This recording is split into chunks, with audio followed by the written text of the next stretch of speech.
नमस्कार। देश दुनिया की तमाम बड़ी और महत्वपूर्ण खबरें लेकर मैं हूं आपके साथ Suhail Khan.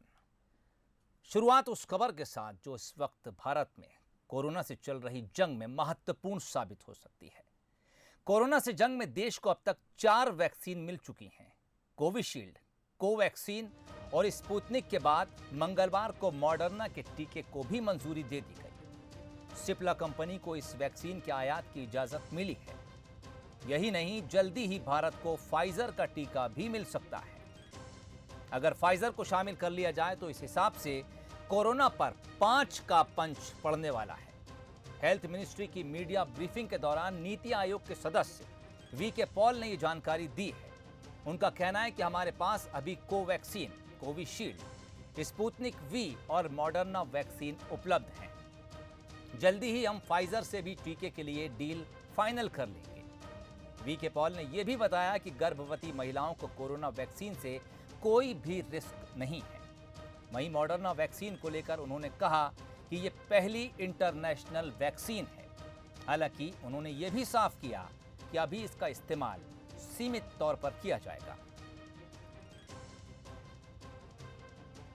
An application received from Moderna through an Indian subsidiary, Indian partner of theirs, namely Cipla, has been granted new drug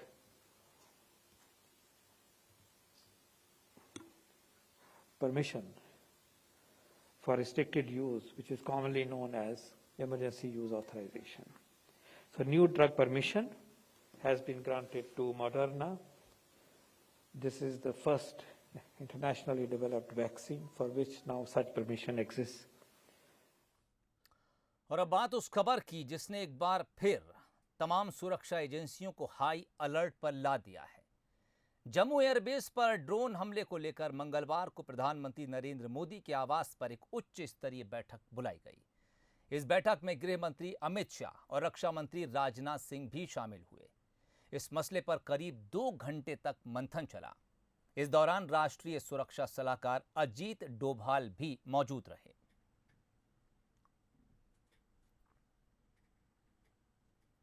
तो ये महत्वपूर्ण बैठक उस घटना के फौरन बाद बुलाई गई जिसमें ड्रोन से भारत के भीतर हमला किया गया था। हाई लेवल मीटिंग थी। राजनाथ सिंह, अजीत डोभाल भी इस मीटिंग का हिस्सा रहे। इसके अलावा गृह मंत्री अमित शाह भी प्रधानमंत्री आवास इस महत्वपूर्ण बैठक में हिस्सा लेने के लिए पहुंचे थे।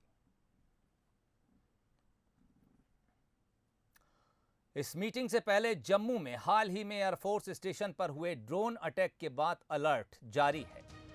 इसी बीच जम्मू के सुंजवान मिलिट्री स्टेशन के पास एक और ड्रोन देखा गया, जिसके बाद हर कोई चौकन्ना हो गया है। जानकारी के मुताबिक सोमवार देर रात करीब 2:30 बजे ये ड्रोन देखा गया, जो कुछ देर बाद गायब भी हो गया। सुरक्षा बलों को यह ड्रोन सुंजवान कलूचक इलाके के पास दिखा। क्योंकि ये ड्रोन ऊंचाई पर था, इसलिए तीनों जगहों से इसे देखा जा रहा था। लेकिन एजेंसियां इस बात की भी जांच कर रही हैं कि ये एक ही ड्रोन है या फिर अलग अलग जगहों पर दिखे ये 3 ड्रोन थे। हालांकि कुछ ही वक्त में ये ड्रोन गायब हो गया था। आपको बताएं कि जम्मू में बीते शनिवार रविवार की रात को एयरफोर्स स्टेशन पर ड्रोन से अटैक हुआ था। यहां ड्रोन की मदद से 2 विस्फोटक छोड़े गए, जिसके चलते स्टेशन के अंदर एक धमाका छत में हुआ था, जबकि एक धमाका खुले इलाके में हुआ था। इस हमले में 2 जवानों को मामूली सी चोटें भी पहुंची हैं। वायुसेना की टीम अलग अलग एंगल से इस घटना की जांच कर रही है। इसके अलावा एफएसएल की टीम उस विस्फोटक की भी जांच कर रही है जिसका इस्तेमाल ड्रोन के जरिए किया गया था।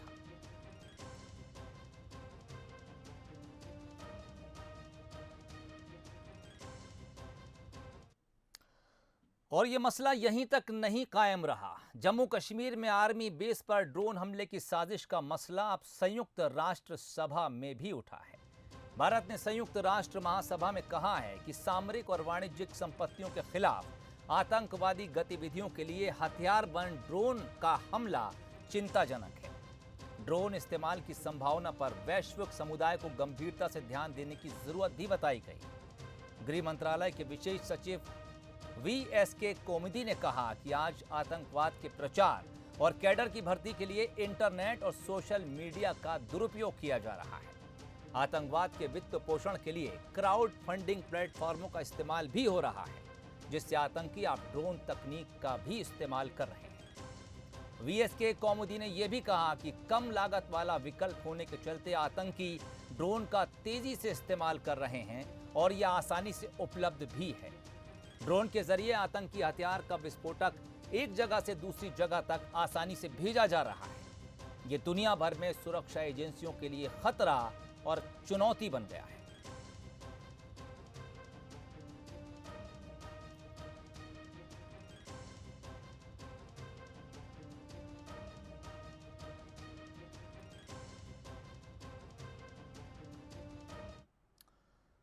और जम्मू कश्मीर में एयरफोर्स स्टेशन पर ड्रोन से हमले के बाद ग्वालियर में भी एयरबेस पर अलर्ट जारी कर दिया गया है। लिहाजा वायुसेना स्टेशन के सभी 52 वॉच टावर पर निगरानी बढ़ा दी गई है। साथ ही ग्वालियर में ड्रोन उड़ाने पर भी रोक लगा दी गई है। इसके अलावा टेकनपुर में आर्मी के कैंट एरिया, बीएसएफ समेत दूसरे दफ्तरों की सुरक्षा भी बढ़ाई गई है। एसपी अमित सांघी के मुताबिक ग्वालियर शहर में ड्रोन उड़ाने पर फिलहाल प्रतिबंध लगा दिया गया है। शादी समारोह में भी बिना अनुमति के ड्रोन उड़ाने पर रोक रहेगी। इसके अलावा सभी सैन्य इमारतों के आसपास कड़ी निगरानी रखी जा रही है। वहां के अफसरों से चर्चा कर सुरक्षा व्यवस्था चाक चौबंद कर दी गई है।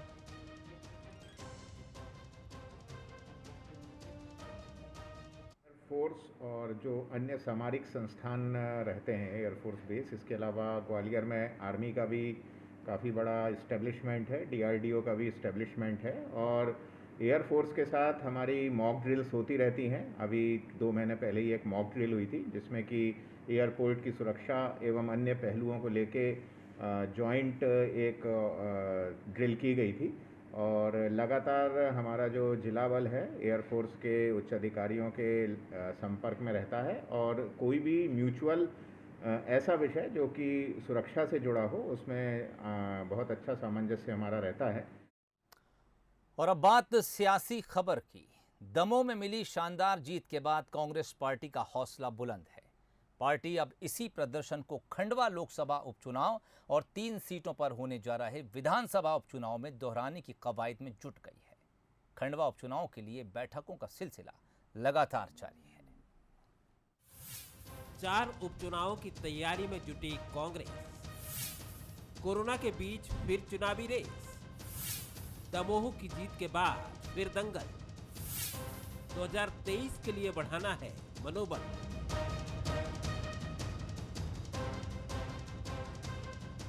खंडवा लोकसभा के साथ जोबट, पृथ्वीपुर और रेगांव विधानसभा सीटों पर उपचुनाव होने हैं। बीजेपी और कांग्रेस ने संगठन स्तर पर तैयारियां शुरू कर दी हैं।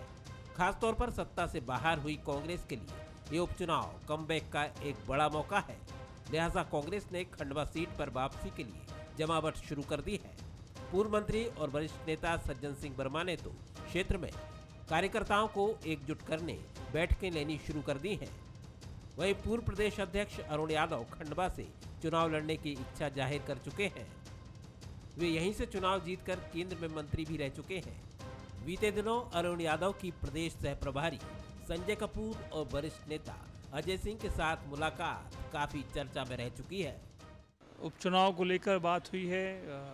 हमारा खंडवा लोकसभा का उपचुनाव होना उस पर चर्चा हुई है और मिशन 2023 जिसके लिए अब हम सब जुटने वाले हैं अगले 2 साल बाद जो होना है उसकी रूपरेखा कैसी बनाई जाए। अभी जो माननीय अध्यक्ष जी ने जो ज़िलों में प्रभारी बनाए हैं और मंडलम और बूथ सेक्टर को कैसे मजबूत करना है वो सारी उन बिंदुओं पर सारी बात हुई है। हम लोग 4 उपचुनाव हैं प्रदेश में, 3 विधानसभा के, 1 लोकसभा का।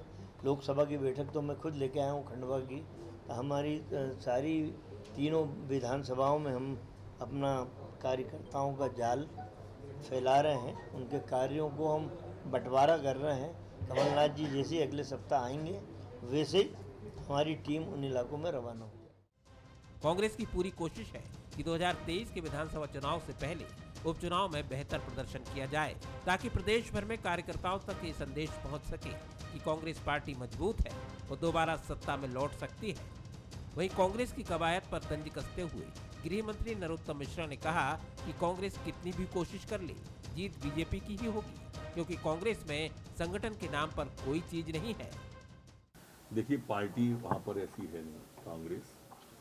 अभी उनके प्रदेश अध्यक्ष जी ही प्रवास पे जब आएंगे प्रवासी की तरह, तब कुछ चल पाएगा।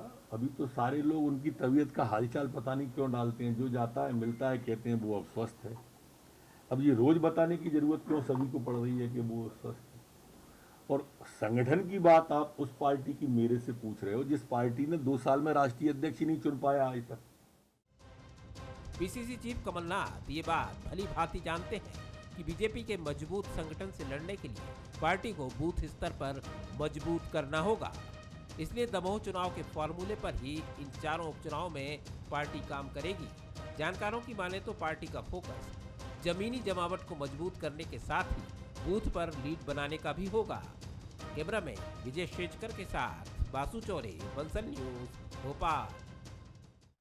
क्या 16 करोड़ रुपए का कोई इंजेक्शन हो सकता है? जी हां, हो सकता है। खबर उसी से जुड़ी है। मध्य प्रदेश में एक मां ने अपनी बेटी आर्या की जिंदगी बचाने के लिए सीएम शिवराज सिंह चौहान से मदद की गुहार लगाई है।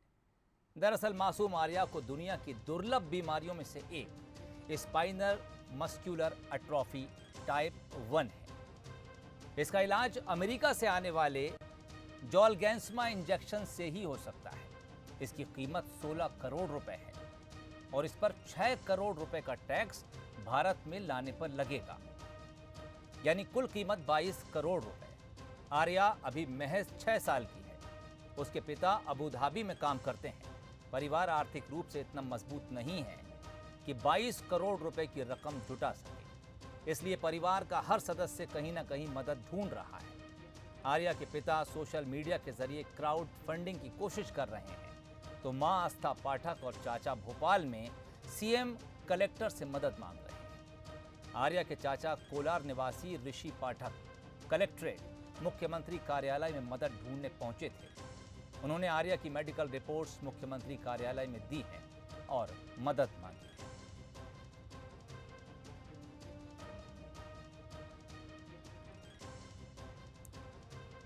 तो आर्या जिस बीमारी से जूझ रही है, SMA उस बीमारी का नाम है, यानी स्पाइनल मस्कुलर एट्रोफी। ये एक दुर्लभ बीमारी है। इस बीमारी से पीड़ित बच्चे के शरीर में प्रोटीन बनाने वाला जीन नहीं होता है। मांसपेशियां और तंत्रिकाएं खत्म होने लगती हैं। दिमाग की मांसपेशियों की एक्टिविटी धीरे धीरे कम होने लगती है। चूंकि ब्रेन से सभी मांसपेशियां संचालित होती हैं, तो सांस लेने और खाना खाना चबाने में मरीज को दिक्कत होने लगती है। हालांकि ये बीमारी दुर्लभ इसलिए है क्योंकि 10 लाख में से किसी एक को ये बीमारी हो सकती है या होती है। तो इस बीमारी के लिए जो इंजेक्शन है 16 करोड़ उसकी कीमत और भारत में लाई जाए तो 6 करोड़ रुपए उस पर टैक्स। इतना महंगा क्यों है? दरअसल जीन थेरेपी से इस बीमारी का इलाज हो सकता है। जोलगैंसमा इंजेक्शन स्विट्जरलैंड की एक कंपनी नोवार्टिस बनाती है। नोवार्टिस के इंजेक्शन की कीमत 16 करोड़ रुपए है। 6 करोड़ रुपए इंपोर्ट ड्यूटी भारत में लगेगी। जीन थेरेपी से इस बीमारी का इलाज किया जाता है। जोलगैंसमा इंजेक्शन स्विट्जरलैंड में बनता है।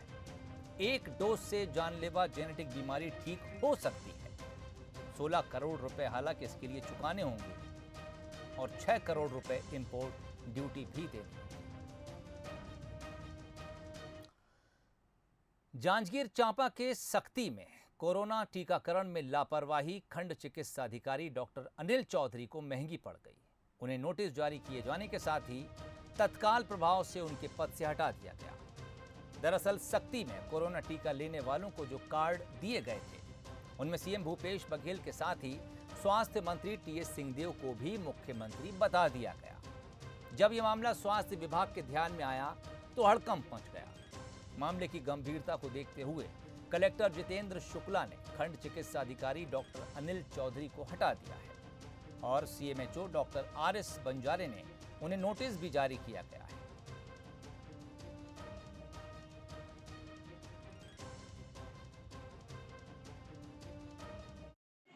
चिकित्सा अधिकारी है उनके द्वारा टीकाकरण कार्ड छपवाया गया था और उसमें माननीय श्री PS सिंहदेव जी मंत्री साहब छत्तीसगढ़ शासन के स्थान पर जो पदनाम है उसको त्रुटिपूर्ण छपवाया गया है और इसके लिए उन्हें शोकाज नोटिस इस कार्यालय से जारी कर दी गई है। अगर आप पक्षी प्रेमी हैं और उन्हें दाना खिलाने में भी इंटरेस्ट रखते हैं तो अगली खबर आपके काम की है। खबर मुंबई से है, जहां एक सिविल कोर्ट ने ऐसा फैसला दिया जिस पर अब पूरे देश में चर्चा हो रही है। कोर्ट ने वर्ली इलाके में एक अपार्टमेंट में रहने वाले परिवार को बालकनी में कबूतरों को दाना खिलाने पर रोक लगा दी है। सोसाइटी में कबूतरों की संख्या बढ़ गई, इसके बाद पड़ोसियों ने इस संबंध में शिकायत दर्ज करा दी। हालांकि ये मामला बहुत पहले से चला आ रहा है। 2009 में इसकी शुरुआत हुई। वर्ली की वीनस हाउसिंग सोसाइटी में रहने वाले दिलीप शाह के ऊपर फ्लैट में एक एनिमल एक्टिविस्ट रहने आए। उन्होंने अपनी बालकनी में पक्षियों के बैठने और खाने के लिए एक मेटल ट्रे के जरिए बड़ा प्लेटफॉर्म बनवा दिया। दिलीप शाह और उनकी पत्नी ने आरोप लगाया है कि इसके बाद सैकड़ों की संख्या में पक्षी कबूतर यहां आने लगे। शुरू में पक्षियों को दिया जाने वाला दाना नीचे बुजुर्ग दंपति के फ्लैट के विंडो पर भी गिरता था। हालांकि बाद में जब टोका गया तो ये दाना गिरना बंद हो गया, लेकिन पक्षियों की संख्या और उनका शोर लगातार बढ़ता गया। इसके बाद दंपति ने परेशान आकर 2011 में सिविल कोर्ट में एक केस ठोक दिया। बुजुर्ग दंपति ने आरोप लगाया कि पक्षियों को दिए जाने वाले अनाज में छोटे छोटे कीड़े भी होते थे जो उनके घर में आ जाते थे। बुजुर्ग महिला को पहले से ही त्वचा रोग था।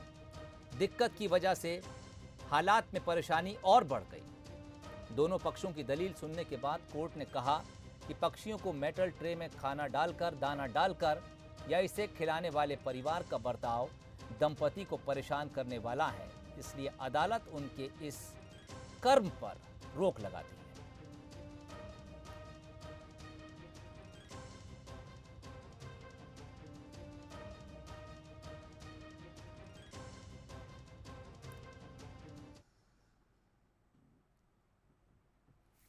बाढ़ की वजह से एक दूल्हे को अपनी दुल्हन को कंधे पर बैठाकर ले जाना पड़ा, लेकिन जब पूरा वीडियो आप देखेंगे तो बाढ़ की त्रासदी से ज़्यादा आपको इस नव दंपति के बीच प्यार दिखेगा, जन्म जन्म का साथ दिखेगा।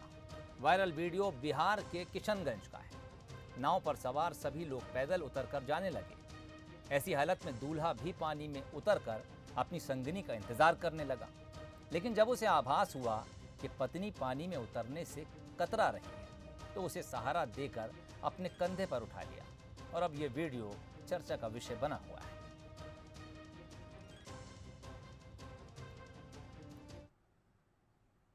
अब ये वीडियो लगातार वायरल हो रहा है। नव दंपति है, दूल्हा तो पानी में उतर गया, लेकिन दुल्हन, और जो कि नई दुल्हन है, वो थोड़ा सा कतराई।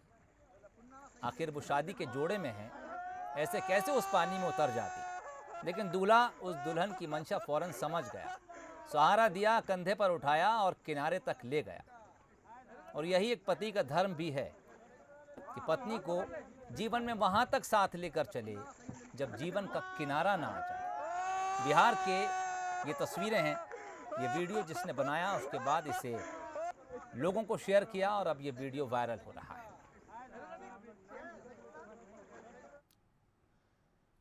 क्या शून्य के बिना आप किसी बड़ी गणना की कल्पना कर सकते हैं?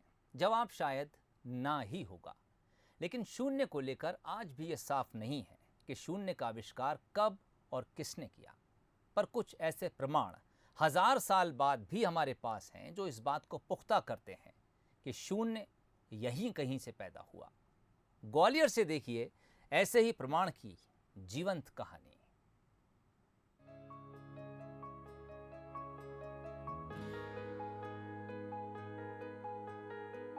शून्य का आविष्कार कब हुआ, किसने किया और इसका प्रयोग कब से हो रहा है, निश्चित तौर पर कहना मुश्किल है। हालांकि ये भारत की ही देन है, इस बात पर सहमति जरूर है और ये सहमति कुछ प्रमाण के साथ है। ऐसा ही एक प्रमाण ग्वालियर के चतुर्भुज मंदिर में रखे शिलालेख से मिलता है। देवनागरी लिपि और संस्कृत भाषा में अंकित इस शिलालेख में लिखा है, कि पूजा के लिए प्रतिदिन 50 मालाएं मंदिर में चढ़ाई जाती हैं। इसके लिए मंदिर के पुजारी को 270 लंबाई और 187 चौड़ाई हाथ की जमीन दी जाती है। शिलालेख में 2 जगह शून्य का उपयोग किया गया है। इस इबारत को ऑक्सफोर्ड विश्वविद्यालय भी अपनी मान्यता दे चुका है। ये आर्यभट्ट ने शून्य की खोज की, ये भारत के बड़े गौरव की बात है। और उसमें ये लिखा हुआ है कि उसमें करीब 50 पुजारी जो है 50 मालाएं चढ़ाते थे, तो उसको जो है 270 और 187 जमीन देने का भी उल्लेख है, और बीच बीच में उसके सोने का भी उल्लेख है। तो इस तरीके से ये दुनिया में ग्वालियर का ये सबसे बड़ा शून्य का जो खोज है ये ग्वालियर ने दिया है, और भारतीय पुरातत्व सर्वेक्षण विभाग ने उसको संरक्षित किया है।